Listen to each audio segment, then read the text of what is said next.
So here we have a short video regarding the oil screen on a VN800 Kawasaki, Vulcan 800.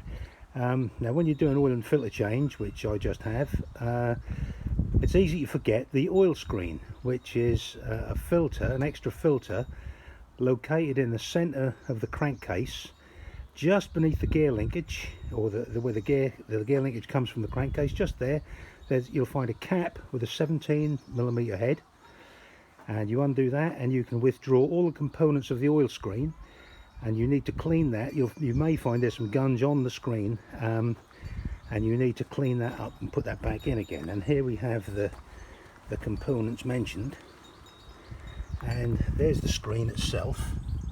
And on mine there is a little bit of gunge around the bottom, which I'll have to clean up. I'll just use a fine brush and a little bit of white spirit and just clean that.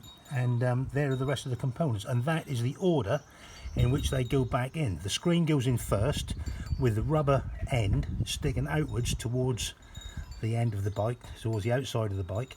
Then there's a washer, then there's a spring, and then there's the cap with the 17mm head.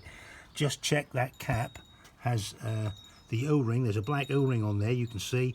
Just check that O-ring is in good condition, and then it all goes back in that order. The screen first, then the washer, spring, then the cap.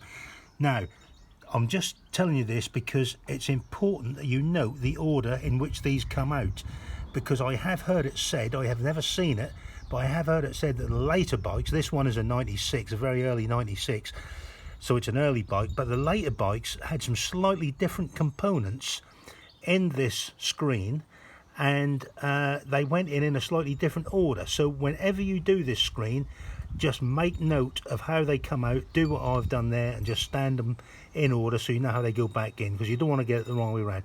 But this is the way they go back in on the early bikes, and hopefully that'll help you a bit. You can see there, just there's the hole where the cap fits to, and it's draining away into there. You might be better off to do this particular part of the job on the side stand, because it will allow a little more oil out of the bike. I've done everything on the center stand so far, but I will just tip it onto the side stand just to get the remains out. But there it is, that's the oil screen. Important that you do that on every oil change. Just check that O-ring is in good condition, put it all back together, clean the filter, put it all back together, and you'll be ready to go. Hopefully that's helped somebody. Thank you, see you again soon.